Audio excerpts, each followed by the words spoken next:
Assalamualaikum warahmatullahi wabarakatuh. Masih dengan gue Vidi di Nyeritain Horor. Pengalaman horor yang akan aku ceritakan kali ini dialami oleh Pak Trisna, seorang supir ambulans dengan pengalaman lebih dari 2 tahun. Dan dia menganggap tugas malam hanyalah rutinitas biasa. Namun, segalanya berubah ketika dia mengantar jenazah di malam penuh misteri. Suara sirene yang menyala sendiri, hawa dingin yang tidak wajar, hingga bisikan samar dari kursi belakang membuat perjalanan itu berubah menjadi pengalaman yang mengusik akal sehat. Apa yang sebenarnya terjadi di ambulans tua itu? Siapa sosok yang tersenyum di ujung jalan? Dan mengapa wajahnya begitu familiar? Dalam keheningan malam yang gelap, tugas mengantar jenazah menjadi perjalanan yang penuh rahasia dan ketegangan. Apakah ini hanya kebetulan? Atau ada sesuatu yang mencoba menyampaikan pesan dari dunia lain? Cerita ini mengajak kalian merasakan kengerian yang mengintai di setiap perjalanan malam Pak Trisna, di mana realitas dan mistis saling bertabrakan.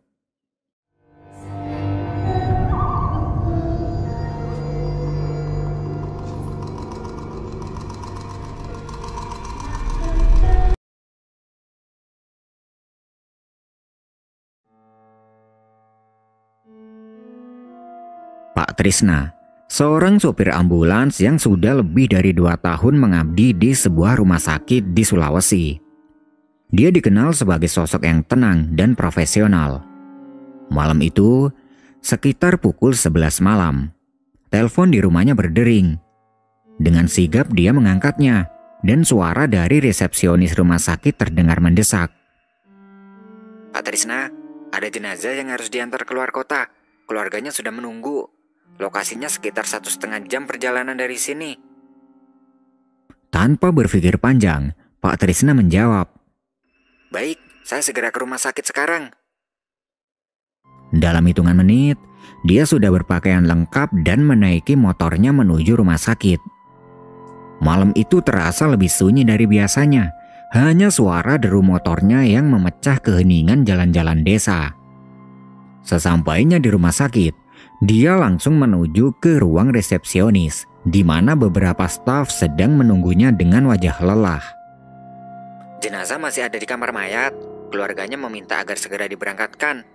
Anda bisa langsung ke sana untuk memeriksa persiapannya," ujar salah satu perawat.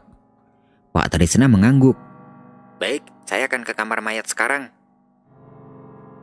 Dia berjalan melewati lorong-lorong rumah sakit yang sepi. Cahaya lampu neon yang redup membuat suasana semakin mencekam. Sesampainya di depan pintu kamar mayat, dia merasakan hawa dingin yang berbeda. Meski sudah terbiasa dengan situasi seperti ini, malam itu tetap terasa lebih berat. Dia membuka pintu itu perlahan dan melangkah masuk. Di dalam, keranda jenazah sudah disiapkan, tertutup rapat dengan kain putih yang menutupi sebagian besar permukaannya. Tidak ada siapapun di sana selain dirinya. Suara detik jam dinding terdengar jelas, seolah mempertegas kesunyian yang menyelimuti ruangan. Pak Trisna memeriksa kelengkapan dokumen dan memastikan semuanya sudah siap untuk keberangkatan. Saat dia sedang memeriksa, tiba-tiba lampu di kamar mayat berkedip beberapa kali. Dia menoleh, tapi tidak menemukan apa-apa yang aneh. "Ah, gangguan listrik biasa ini," gumamnya untuk menenangkan diri.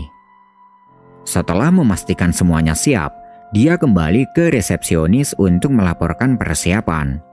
Namun, rasa ganjil mulai menghampirinya, seolah ada sesuatu yang mengawasinya sejak dia masuk kamar mayat. Dia mencoba mengabaikan perasaan itu dan fokus pada tugasnya. Malam itu baru dimulai dan Pak Trisna belum tahu bahwa perjalanan yang akan dilakukannya itu penuh dengan misteri yang tidak terduga. Setelah persiapan selesai, Pak Trisna kembali ke ruang resepsionis untuk memastikan keberangkatan jenazah berjalan lancar. Saat dia memeriksa dokumen terakhir, seorang perawat bernama Erlan yang sedang bertugas malam itu mendekatinya. "Pak Trisna, mau ditemani? Kalau sendirian nanti bosan di jalan." tawarnya sambil tersenyum. Pak Trisna mengangguk. Boleh juga, lumayan ada teman ngobrol. Lagi pula perjalanannya cukup jauh. Erlan yang baru beberapa bulan bekerja di rumah sakit itu tampak senang bisa ikut. Dia membawa jaket dan botol minum kecil sebelum bersiap membantu Pak Trisna. Oke, sebelum berangkat kita pastikan semuanya sudah siap ya, kata Pak Trisna sambil berjalan ke arah kamar mayat. Erlan mengikutinya dengan langkah tenang, meskipun rasa penasaran tentang tugas malam ini mulai mengusiknya. Sesampainya di kamar mayat, suasana dingin langsung menyergap mereka dengan keranda jenazah yang sudah diletakkan di tengah ruangan, tertutup kain putih dengan rapi. Pak Trisna memeriksa dokumen sekali lagi, memastikan nama dan alamat tujuan sesuai dengan permintaan keluarga jenazah. Erlan, tolong bantu angkat keranda ini ke ambulan ya nanti, ujar Pak Trisna sambil menunjuk keranda yang sudah siap diangkat. Erlan mengangguk meskipun dia tampak sedikit ragu. Saat mereka hendak memindahkan keranda, tiba-tiba lampu di kamar mayat berkedip-kedip. Erlan langsung menghentikan langkahnya. Pak, ini gangguan listrik biasa atau gimana ya? Tanyanya dengan nada ragu. Pak Trisna menghela napas pelan. Jangan dipikirkan terlalu jauh. Ini sering terjadi. Fokus saja sama tugas kita. Namun, baru saja dia selesai berbicara, terdengar suara pelan seperti desahan dari arah keranda. Erlan membeku di tempatnya, sementara Pak Trisna mencoba tetap tenang. Mungkin suara angin dari ventilasi, katanya, meskipun dia sendiri tidak sepenuhnya yakin. Setelah beberapa saat, mereka akhirnya berhasil mengangkat keranda itu ke troli dorong dan membawanya keluar menuju ambulans yang terparkir di depan. Hawa dingin yang tadinya terasa di kamar mayat kini seakan mengikuti mereka hingga keluar. Pak, malam ini ada yang aneh, gumam Erlan saat mereka mulai memasukkan keranda ke dalam ambulans. Pak Trisna hanya tersenyum tipis. Sudah biasa, nanti juga terbiasa, Ketika hendak menutup pintu belakang ambulans, tiba-tiba seorang wanita cukup tua datang dari belakang, tanpa suara dan tanpa aba-aba. Mau antar jenazah ya, Pak? Katanya hampir berbisik, mengagetkan Pak Trisna dan Erlan. Astagfirullah. Iya Bu. Ibu ini bikin kaget saja, jawab Pak Trisna. Wanita itu hanya tersenyum tipis dan pergi tanpa pamit. Suasana menjadi mencekam, bukan hanya karena kedatangan orang itu secara tiba-tiba, tapi juga penampilan wanita itu yang cukup aneh. Dia mengenakan seragam pasien, pucat, dan rambutnya berantakan. Entah akan pergi kemana atau dari mana, seorang pasien bisa berada di luar pada jam sekian. Siapa itu, Pak? Tanya Erlan gemetar. Lah kok tanya saya? Kan kamu yang bertugas sebagai perawat, jawab Pak Trisna sedikit bergurau untuk menutupi rasa ganjil yang dia rasakan tentang wanita itu. Udah ayo buruan masuk, kita harus berangkat, lanjut Pak Trisna. Setelah semuanya siap, mereka kembali ke dalam ambulans. Namun, sebelum menyalakan mesin, Pak Trisna menatap Erlan dengan serius. Apapun yang terjadi nanti, tetap tenang ya. Jangan pernah berhenti di tempat yang terlalu sepi, kecuali benar-benar darurat. Erlan mengangguk, meskipun dia tidak sepenuhnya mengerti maksud ucapan itu. Perjalanan mereka masih belum dimulai, tapi firasat aneh sudah mulai menghantui malam itu. Malam itu tepat pukul 12. Pak Trisna mengemudikan ambulans dengan Erlan duduk di sampingnya. Perjalanan dimulai dengan obrolan ringan di antara mereka, mencoba mengusir rasa ngantuk yang perlahan menghampiri. Pak, pernah kejadian serem gak waktu bawa jenazah kayak gini? Tanya Erlan tiba-tiba, memecah keheningan. Pak Trisna tertawa kecil. Sering, tapi Tapi kalau dipikir-pikir, kebanyakan cuma perasaan kita saja yang berlebihan. Obrolan itu terus berlanjut hingga 1 jam perjalanan.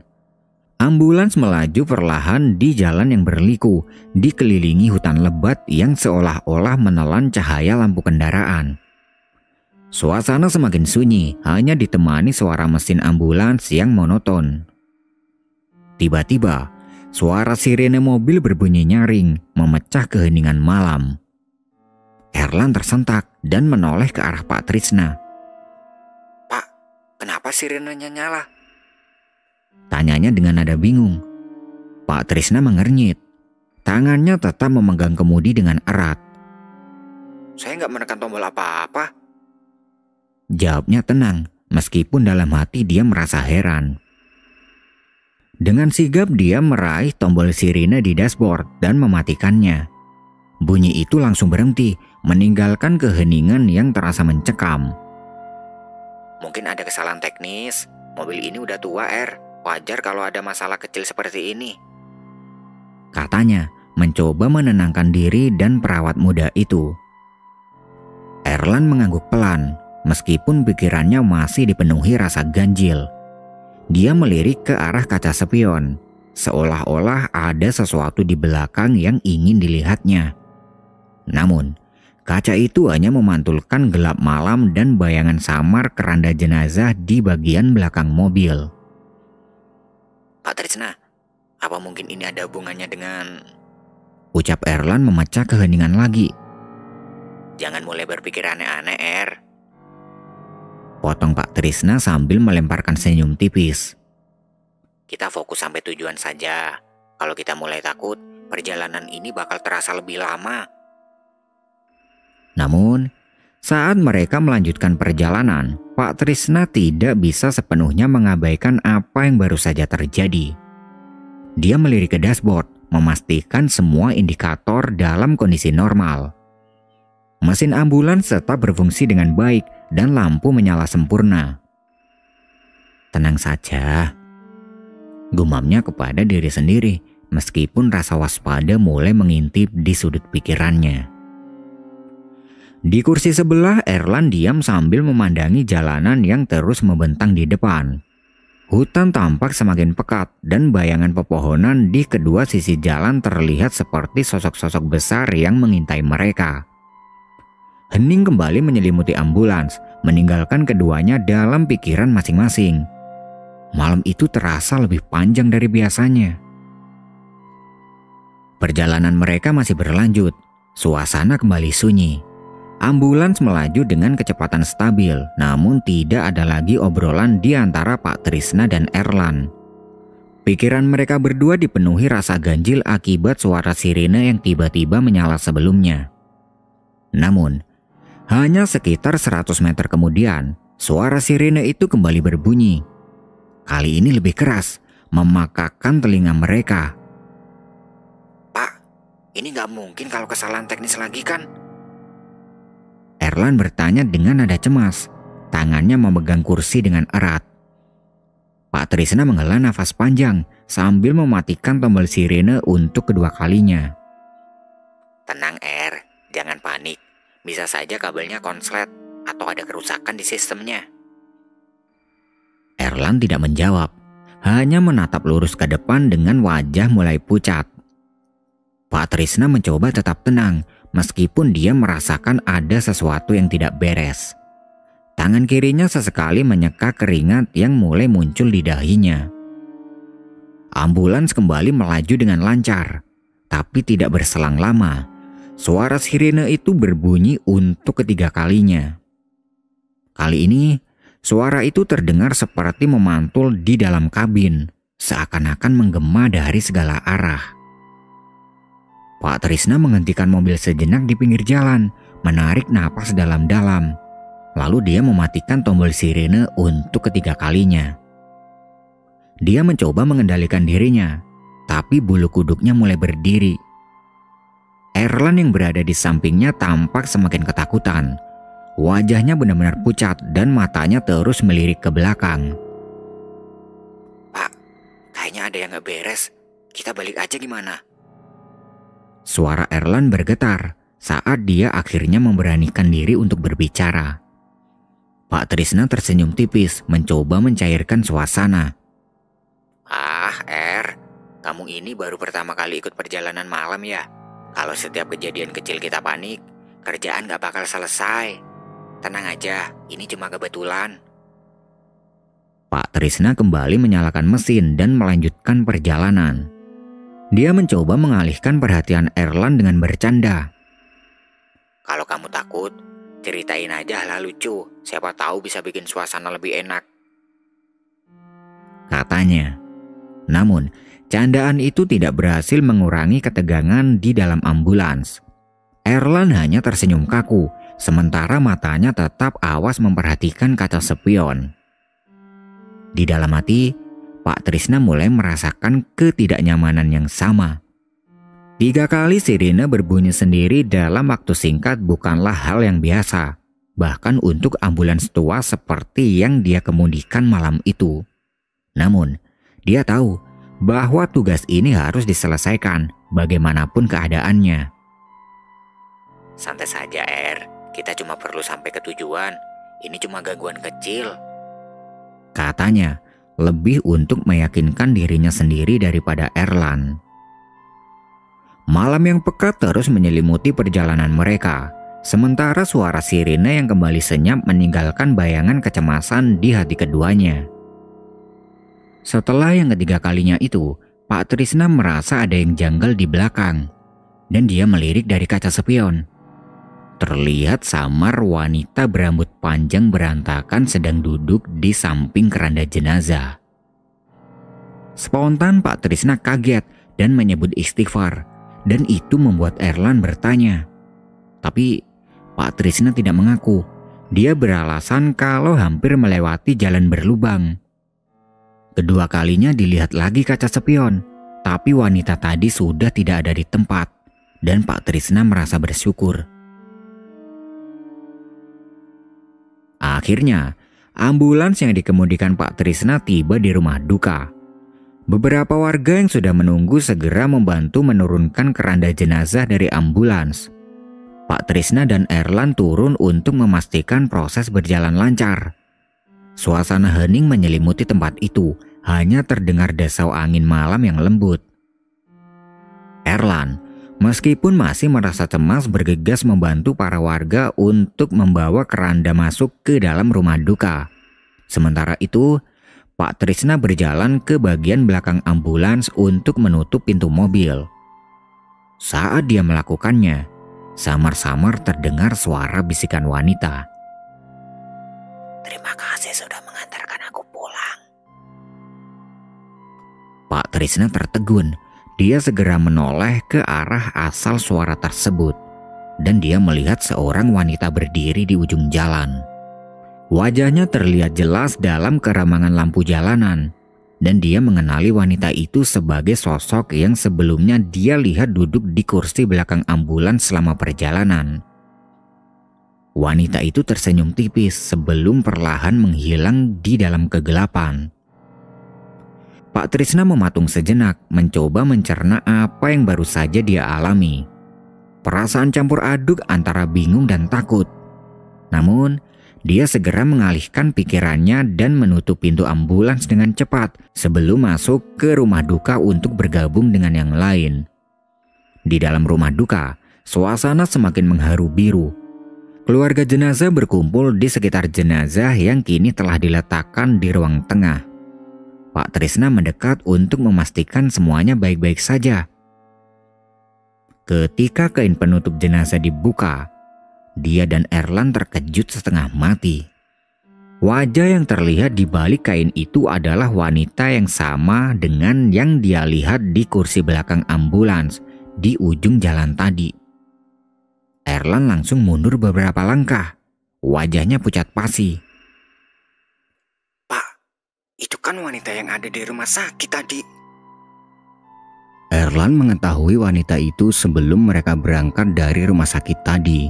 Sedangkan Pak Trisna melihatnya di kursi belakang ambulans. Dan wanita itu sama. Dari yang di rumah sakit, di dalam mobil ambulans, dan di ujung jalan tadi. Sementara itu, keluarga jenazah tampak tidak menyadari apa yang sedang terjadi pada Pak Trisna dan Erlan. Mereka sibuk dengan doa dan persiapan pemakaman. Namun, suasana yang dirasakan oleh kedua pria itu sangat berbeda. Hawa dingin kembali menyelimuti ruangan, seakan-akan ada sesuatu yang tidak kasat mata sedang mengawasi. Setelah beberapa saat, Pak Trisna menarik napas dalam-dalam untuk menenangkan dirinya. Dia memutuskan untuk tidak membahas apa yang dia lihat kepada siapapun, termasuk Erlan. Baginya, tugasnya sudah selesai dan dia hanya ingin segera meninggalkan tempat itu. Ketika semuanya sudah selesai, Pak Trisna berpamitan pada keluarga jenazah. Dia berjalan keluar bersama Erlan yang masih tampak terguncang. "Pak, tadi itu..." Erlan mencoba berbicara, tapi Pak Trisna memotongnya dengan suara pelan namun tegas. "Sudahlah jangan dipikirkan. Kita sudah menyelesaikan tugas kita. Sekarang saatnya kita kembali." Erlan hanya mengangguk, meskipun wajahnya masih menyiratkan kebingungan. Mereka berdua masuk ke dalam ambulans dan mulai meninggalkan rumah duka. Sepanjang perjalanan, Pak Trisna memilih untuk tetap diam. Dia merasa bahwa menceritakan apa yang dia alami kepada Erlan bisa membuat perawat muda itu semakin takut, bahkan mungkin trauma untuk tugas di malam masa depan. Namun, suasana di dalam ambulans terasa berbeda. Pak Trisna merasa hawa dingin masih menyelimuti ruangan, dan kehadiran wanita yang dia lihat sebelumnya seolah masih ada di belakang mobil. Meskipun dia tidak dapat melihat sosoknya. Dia mencoba fokus pada perjalanan, berharap segera tiba di kota tempat rumah sakit berada. Ketika mereka akhirnya memasuki kota, Pak Trisna memutuskan untuk berhenti sejenak di sebuah warung makan. "Kita perlu isi perut dulu, Kamu pasti lapar kan?" ujarnya sambil tersenyum tipis. Erlan mengangguk. Dia tampak lebih tenang setelah meninggalkan kawasan rumah duka. Meskipun pikirannya masih dipenuhi oleh kejadian aneh yang mereka alami malam tadi. Mereka memesan nasi goreng dan teh hangat, mencoba mencairkan suasana yang masih tegang. Setelah beberapa saat, Pak Trisna akhirnya memberanikan diri untuk berbicara. "Ada yang mau Bapak ceritakan, tapi kamu jangan takut ya." Erlan menatap Pak Trisna dengan wajah penasaran. "Apa itu, Pak?" tanyanya. Pak Trisna menghela napas. "Selama perjalanan tadi, Bapak merasa ada yang aneh. Di bagian belakang mobil Bapak seperti merasakan ada yang duduk di sana. Wanita yang kita lihat tadi. Bapak yakin dia masih ada di sana sampai kita tiba di rumah duka." Erlan terdiam sejenak, lalu berkata pelan. "Pak, saya juga merasakan hal yang sama, terutama saat suara sirine yang berbunyi 3 kali itu. Rasanya seperti ada yang ingin memberitahu sesuatu. Dan waktu Bapak menyebut istighfar, saya merasa seperti ada sesuatu yang menjauh, tapi tidak benar-benar hilang." Pak Trisna menatap Erlan dengan serius. "Mungkin kita harus lebih berhati-hati lagi, Bapak tidak tahu pasti apa maksud semua kejadian ini. Tapi yang jelas ini bukan kebetulan." Erlan mengangguk, meskipun wajahnya masih menyimpan rasa takut. Mereka melanjutkan makan dalam diam, masing-masing tenggelam dalam pikirannya sendiri. Malam itu, warung kecil di pinggir jalan menjadi saksi bisu percakapan mereka tentang pengalaman yang tidak akan pernah terlupakan. Kejadian itu membuat Pak Trisna berpikir ulang untuk mengambil tugas mengantar jenazah pada malam hari. Meskipun tugas sebagai supir ambulans sudah dia alami selama lebih 2 tahun, pengalaman terakhir meninggalkan bekas yang sulit dia lupakan. Dia mulai membatasi diri. Jika ada panggilan di malam hari untuk mengantar jenazah, dia memilih untuk menghindarinya, kecuali benar-benar dalam keadaan mendesak. Pak Trisna merasa bahwa malam yang gelap dan sunyi seolah menjadi medan yang penuh misteri, tempat di mana hal-hal yang tidak kasat mata bisa saja hadir.